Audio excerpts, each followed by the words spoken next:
Monsieur le Président, merci de nous accorder cet entretien. Il y a une pause, ou ce qui semble en être une, dans la guerre entre les États-Unis et l'Iran. Comment cela finira-t-il? Comment aimeriez-vous que ça finisse? Nous n'avons pas commencé cette guerre et nous ne voulons pas que cette guerre continue. De quelque manière que ce soit, depuis le tout début, c'était la devise de mon administration à laquelle je me suis toujours tenu, et c'était de promouvoir l'unité nationale à l'intérieur du pays et aussi de promouvoir la paix, la tranquillité et l'amitié avec les pays voisins et avec le reste du monde. Le président américain Donald Trump a déclaré que les États-Unis ont bombardé vos installations d'enrichissement parce que le gouvernement iranien a refusé de renoncer à son programme nucléaire. Et qu'il ne peut y avoir de paix tant que l'Iran ne renonce pas à ce programme nucléaire. Seriez-vous prêt à renoncer au programme nucléaire en échange de la paix? Permettez-moi de vous dire ce qui s'est réellement déroulé, et c'est bien Netanyahou qui, depuis l'année 1984, a créé cette fausse mentalité selon laquelle l'Iran cherche à obtenir une bombe nucléaire, et il a insinué que l'Iran a essayé de développer une bombe nucléaire par le passé, et il a mis ça dans la tête de chaque président américain depuis lors pour leur faire croire que nous voudrions avoir une bombe nucléaire. Mais la vérité est que nous n'avons jamais cherché à développer une bombe nucléaire, ni par le passé, ni actuellement, ni à l'avenir. Parce que c'est mal, c'est en désaccord avec le décret religieux ou la fatwa qui a été émis par son éminence, le guide suprême de la République islamique d'Iran. Donc, il nous est religieusement interdit de chercher à obtenir une bombe nucléaire. Et cela a toujours été corroboré grâce à notre coopération avec l'AIEA, car ils étaient toujours là pour le vérifier et pour simplement confirmer que nous n'avons jamais voulu de bombe nucléaire. Mais malheureusement, cette coopération a été perturbée par les attaques illégales contre nos installations nucléaires. Donc, selon les médias, vous avez retiré votre coopération avec l'AIEA, l'Agence internationale de réglementation nucléaire. Et donc, je suppose, il n'y a aucun moyen pour le reste du monde de savoir quelle quantité d'uranium vous enrichissez et à quel point, à quel pourcentage il est enrichi. Alors, y a-t-il un moyen de vérifier? Et seriez-vous prêt à laisser d'autres nations vérifier que vous ne fabriquez pas d'armes nucléaires? Monsieur Carlson, j'aimerais attirer votre attention sur le fait que nous étions en plein milieu de pourparlers avec les États-Unis. Et le président des États-Unis nous a invités à tenir de tels pourparlers afin d'instaurer la paix. Et on nous a dit, durant le processus de ces négociations et pourparlers, que tant que nous ne donnerons pas la permission à Israël, ils ne vous attaqueront pas. Et nous étions sur le point d'entamer la prochaine série de pourparlers. Très bientôt, mais en plein milieu, soudainement, Israël a torpillé notre navire de guerre. La table des négociations. Nous étions assis à la table des négociations quand c'est arrivé, et en faisant cela, ils ont totalement ruiné et détruit la diplomatie. Et pour répondre à votre question concernant la surveillance ou la supervision de notre programme nucléaire, j'aimerais dire que nous sommes prêts à en discuter. Nous n'avons jamais été la partie qui a fui la vérification de nos activités. Bon, nous sommes prêts à accepter ces supervisions. Mais malheureusement, suite aux attaques illégales menées par les États-Unis contre nos centres et installations nucléaires, de nombreux équipements et infrastructures ont été gravement endommagés. Par conséquent, nous n'y avons plus aucun accès invisible. Et à moins que cet accès ne soit rétabli, nous devons attendre et évaluer ce qui se passe ainsi que l'étendue des dégâts afin de pouvoir procéder à la supervision nécessaire. Il y a eu des informations dans la presse selon lesquelles votre gouvernement croit que l'AIEA espionnait le gouvernement iranien et transmettait des informations à Israël. Le croyez-vous? Si oui, avez-vous des preuves que le monde pourrait voir? J'aimerais vous dire que nous étions, oui, quelque peu pessimistes quant aux activités de l'AIEA, car d'une certaine manière, nous avons réalisé qu'Israël pouvait obtenir des informations grâce aux inspections qui étaient menées par l'AIEA, mais cela n'a jamais empêché l'AIEA de mener ses activités en Iran, et ils avaient un accès total pour superviser et surveiller nos installations nucléaires. Mais il y avait ce manque de confiance. À la suite du dernier incident survenu, rapport de l'AIEA, le type de rapport et la manière dont ils l'ont préparé, ont en quelque sorte donné une excuse au régime israélien. et préparer le terrain pour leur attaque illégale et non autorisée contre nos installations nucléaires. Et même après cela, l'AIEA a manqué de condamner ces attaques ou d'essayer de les arrêter. Et cela allait à l'encontre du droit international. Et cela a entraîné un manque de confiance généralisé parmi les Iraniens, leurs législateurs, et le public ici. Vous avez suggéré que vous étiez désireux de résoudre vos conflits avec les États-Unis par la diplomatie et que cela a été déraillé par la guerre. Seriez-vous prêt à relancer la diplomatie et pourriez-vous nous dire en termes généraux mais précis le type d'accord que vous seriez prêt à accepter? Vous voyez, je suis convaincu que nous pourrions très facilement résoudre nos différends et conflits avec les États-Unis par le dialogue et les pourparlers. Le droit international servirait de cadre ou de base pour un accord dans lequel les droits de toutes les nations, de la nation iranienne, seraient respectés. Mais malheureusement, c'est Netanyahou qui a délibérément détruit cette diplomatie et tous ces efforts diplomatiques cruciaux. Nous n'avons jamais rien voulu au-delà du respect de nos droits légitimes, inscrits dans le droit international.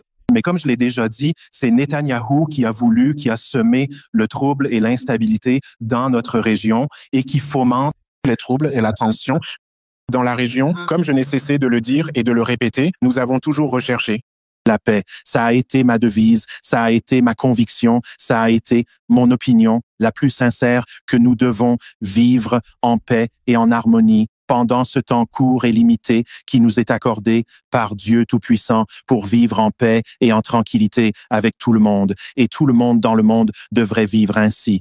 Mais j'aimerais aussi, d'un autre côté, réitérer que notre peuple est tout à fait capable de se défendre en état de légitime défense lors de n'importe quel type d'attaque. Et je crois que le président des États-Unis peut très bien guider la région et le monde vers la paix et la tranquillité, ou, d'un autre côté, les mener à des guerres sans fin. Avez-vous l'intention de reprendre les négociations avec les États-Unis, avec l'envoyé Steve Witkoff ou quelqu'un d'autre? Et sinon, que pensez-vous qu'il se passera? Nous ne voyons aucun problème à reprendre les négociations. Mais avant cela, je dois vous rappeler que, à cause des atrocités commises par le régime sioniste, par Israël, non seulement contre mon pays, mais dans toute la région, nous sommes maintenant confrontés à une crise majeure. Les gens sont face à une crise profonde que nous devons absolument surmonter. Nos commandants étaient hors service. Ils passaient tranquillement la nuit chez eux avec leurs familles. Pourtant, ils ont été brutalement tués.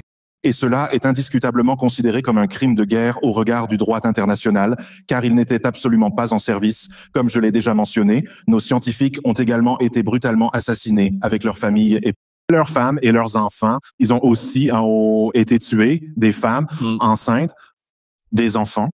Ils ont été tués dans les atrocités, dans les attaques du régime israélien, juste parce qu'ils voulaient tuer une seule personne. Ils ont dû démolir et détruire un bâtiment entier. Et à cause de cela, beaucoup d'innocents ont été tués.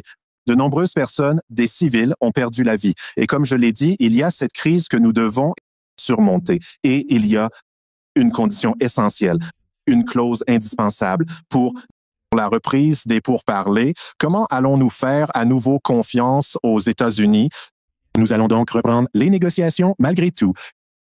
Comment être sûr que en plein pourparlers, le régime israélien ne recevra pas à nouveau la permission de nous attaquer?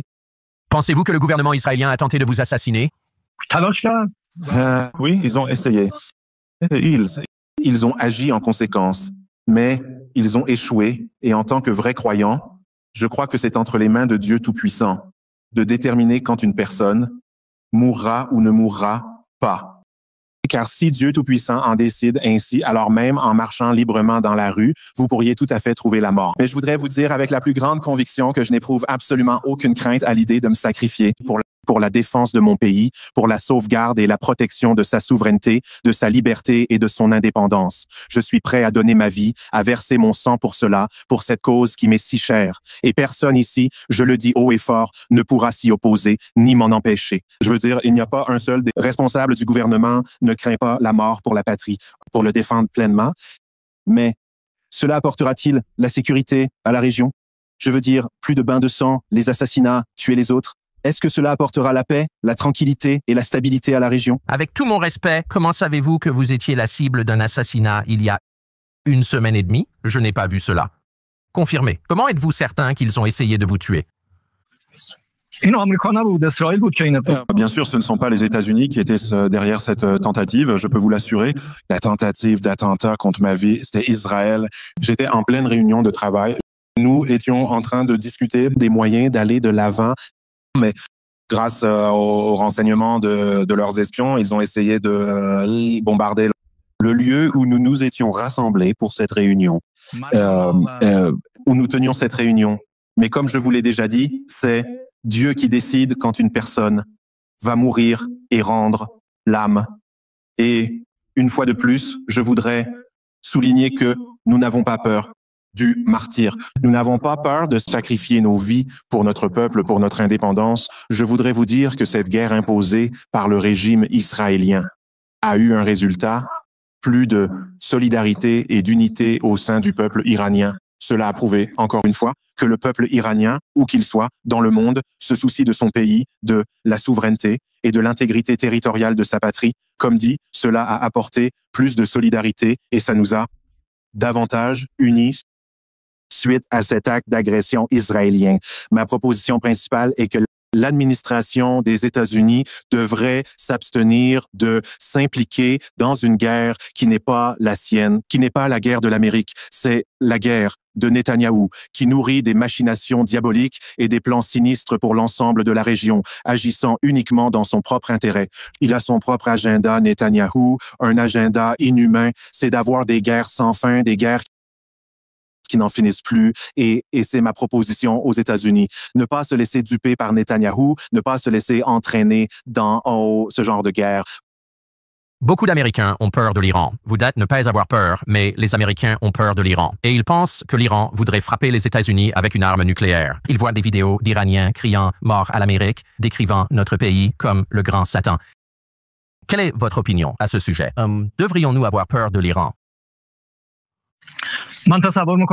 C'est une mauvaise impression, une très mauvaise impression que l'on pourrait avoir de l'Iran ou des Iraniens. Je voudrais vous rappeler que l'Iran n'a jamais envahi un autre pays au cours des 200 dernières années. Quand ils disent « mort aux États-Unis », cela ne signifie absolument pas la mort. Ils ne visent pas la mort du peuple américain, ni même celle de leurs dirigeants ou de leurs représentants des États-Unis. Ils veulent dire la mort au crime, la mort au meurtre et au carnage, la mort au soutien au meurtre d'autrui, la mort à l'insécurité et à l'instabilité. C'est-à-dire, avez-vous déjà entendu parler d'un Iranien qui aurait commis le meurtre d'un Américain? Est-ce que cela s'est déjà produit, ne serait-ce qu'une seule fois? Ou d'un terroriste qui serait iranien et qui aurait mené une attaque terroriste contre les Américains? Oh non, c'est votre président qui a avoué que les Américains ont créé Daesh dans notre région et qu'ils étaient responsables de cette fausse image qui est dépeinte de la religion ou des musulmans dans le monde. Et encore une fois, je voudrais vous dire et vous rappeler que ce n'est pas la mort au peuple américain ou à ses responsables, la mort aux crimes et aux atrocités, à l'intimidation, à l'usage de la force et à quiconque voudrait devenir complice des crimes perpétrés par d'autres. 2 éminents ayatollahs iraniens ont émis des fatwas contre Donald Trump. Qu'est-ce que cela signifie exactement et qu'en pensez-vous? À ma connaissance, ils n'ont pas émis de décret ou de fatwa contre un individu en particulier ou contre Donald Trump. Et d'abord, cela n'a rien à voir avec le gouvernement iranien ou avec son éminence, le guide suprême de l'Iran, ou ce qu'il voulait vraiment dire par la fatwa, c'était la condamnation d'une insulte envers une religion ou des personnalités religieuses. Et il disait en fait que c'est déplorable, que c'est inacceptable. Donc, ce n'était pas dirigé vers le président des États-Unis ou tout autre individu. Et il peut y avoir des gens avec leurs propres idées et opinions, mais je peux vous assurer que le sens de cette fatwa ne doit pas être interprété ou considéré comme une menace contre un quelconque individu. L'Iran a-t-il soutenu une tentative d'assassinat contre Trump? En fait, ce que je peux vous dire, c'est que Netanyahou essaie d'insinuer et de faire croire à votre peuple ou au président de votre pays, mais c'est faux, car Netanyahou, comme je l'ai dit, a son propre agenda. Il veut entraîner les États-Unis dans des guerres sans fin, comme je l'ai dit, et apporter plus d'insécurité, d'instabilité et de troubles dans toute la région. Il y a un grand nombre de ressortissants iraniens vivant aux États-Unis. Certains ont dit qu'il s'agit de cellules dormantes, des terroristes qui agissent sur ordre de votre gouvernement. Voudriez-vous maintenant faire une déclaration officielle aux citoyens iraniens vivant aux États-Unis pour qu'ils ne commettent pas d'actes de violence aux États-Unis? Ces choses que vous me dites, c'est la première fois que je les entends de vous ou de qui que ce soit. Vous savez, les Iraniens sont connus pour leur savoir, pour leur science, pour leur courtoisie, pour être civilisés. Avez-vous vu autre chose de leur part, un autre type de comportement de leur part ou un comportement violent? Quelqu'un a-t-il déjà vu quoi que ce soit de leur part? Comme je l'ai dit, c'est ce que Israël essaie de mettre dans vos esprits, vous propager. L'idée que les Iraniens pourraient être capables de faire une telle chose. Mais c'est totalement faux. Car par nature, les Iraniens sont pour la paix et la tranquillité. Et ils essaient bel et bien de, en fait, faire en sorte, d'une manière ou d'une autre, d'influencer l'esprit des décideurs et du peuple, des États unis, et de leur faire peur pour qu'ils s'impliquent dans une guerre dans ma région qui ne va garantir aucun intérêt stratégique pour les États-Unis. Il n'est absolument pas dans l'intérêt des États-Unis d'être impliqués dans une quelconque guerre dans ma région du Moyen-Orient. Ce n'était pas il y a si longtemps. C'était pendant la période révolutionnaire en Iran que l'Iran avait des relations avec Israël et des relations commerciales avec Israël et aurait acheté des armes à Israël. Que s'est-il passé? Comment cela a-t-il changé? Qui a changé cela et pourquoi? Cette relation. Vous savez, Israël est le seul responsable, car regardez simplement ce qu'ils ont fait ces 2 dernières années. En Palestine, à Gaza, ce que Netanyahou a fait, tuant des femmes et des enfants, bombardant des écoles et des hôpitaux et des zones civiles et résidentielles. C'est tout simplement un crime de guerre. Un génocide à grande échelle là-bas. Ils ont bloqué l'entrée de la nourriture et des médicaments, toute forme d'aide humanitaire. Pour Gaza, cela a eu un impact négatif sur la façon dont mon pays et toute la région perçoivent Israël. Et ceci, je veux dire, leurs propres comportements et leurs propres actions sont à blâmer car ce qu'ils ont fait dans ma région est inacceptable.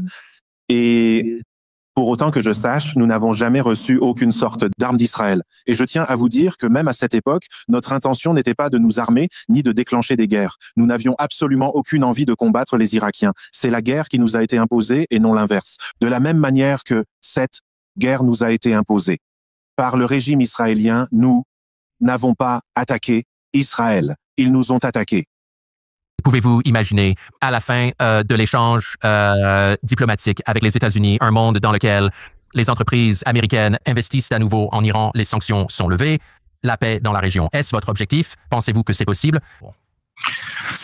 Vous savez, dès le tout début de mon administration, je vais d'abord essayer d'avoir la solidarité intérieure et l'unité, une plus grande unité au sein du peuple iranien. Ensuite, nous avons essayé d'avoir de meilleures relations avec nos voisins, avec nos pays voisins de l'Iran. Et puis, j'ai eu cette discussion avec son éminence, le guide suprême de l'Iran, au cours de laquelle son éminence a souligné qu'il n'y a aucune limitation et qu'il n'y a rien qui n'empêche les investisseurs américains et leurs entreprises de venir en Iran et d'y réaliser des investissements d'envergure, même actuellement. Et donc, il n'y a jamais eu de limitation et rien qui les empêche de venir en Iran. C'est d'ailleurs la conviction profonde du guide suprême de l'Iran. Mais encore une fois, je voudrais vous dire clairement que c'est Israël qui ne veut absolument pas que de telles choses se produisent dans la région du Moyen-Orient. Israël ne veut pas voir la paix et la tranquillité dans la région. Mais je voudrais répéter une fois de plus que le président des États-Unis, M. Trump, il est tout à fait capable de guider la région vers la paix et un avenir plus radieux et de remettre Israël à sa place, ou de tomber dans un gouffre sans fond ou un marécage. Et c'est une guerre dans laquelle Netanyahou veut que les États-Unis ou le président des États-Unis soient entraînés. C'est donc au président des États-Unis de choisir quelle voie dont je vous ai parlé. Comme je vous l'ai dit hier, il n'y a absolument rien qui puisse empêcher la poursuite des activités commerciales, industrielles ou économiques des hommes d'affaires et investisseurs américains. Et bien sûr, s'il y avait une limitation, elle était causée par les sanctions des États-Unis, pas par nous. Monsieur le Président, ma dernière question. Si nous nous retrouvons en guerre élargie, l'Iran, pourriez-vous attendre une assistance de la Russie et de la Chine, une assistance militaire et économique de vos alliés, la Russie et la Chine? Nous avons toujours placé notre confiance en Dieu et c'est en Dieu que nous croyons. Et nous sommes tout à fait capables de nous défendre et de tenir sur nos deux jambes et de défendre notre pays, notre intégrité territoriale jusqu'à la dernière goutte de notre sang. Et comme je l'ai dit à maintes reprises, nous ne voulons pas de guerre, nous ne voulons pas développer d'armes nucléaires. Et cette fausse image, cette mentalité erronée créée dans l'esprit des décideurs et des responsables des États-Unis est due aux machinations diaboliques fomentées par Netanyahou et le régime israélien et à ces politiques basées sur le bellicisme. Et le président des États-Unis doit impérativement comprendre qu'une nouvelle guerre ne ferait qu'accroître l'instabilité et le désordre dans l'ensemble du Moyen-Orient